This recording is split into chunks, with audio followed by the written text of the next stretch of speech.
I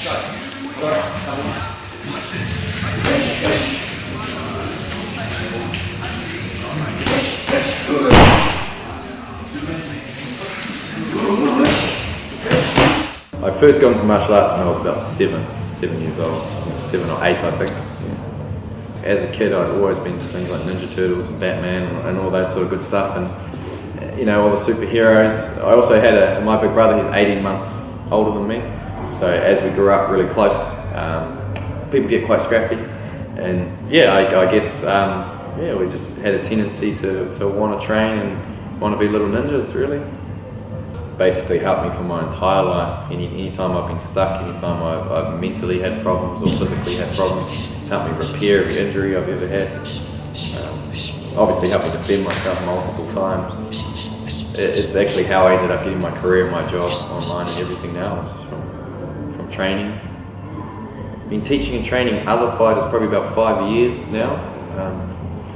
Maybe 5 to 6 years. It all started in our garage, just with me and some of the boys, training and rolling on carpet against concrete walls. And we used to, the funny thing is, in the early days of doing mixed martial arts, whenever we started ground fighting, most of our jiu-jitsu was done on carpet, so we could only roll every couple of weeks because of the massive carpet burns would get all over our elbows and knees before we had mats. If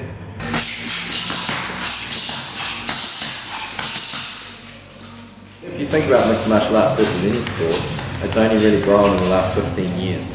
You look at rugby, anything else like that overseas, NFL, all these massive sports that have been around for so long, they all have rules and they all have rule systems, right? So if you're in Israel and you're watching a game of American football or gridiron in NFL, they probably have no idea what's going on.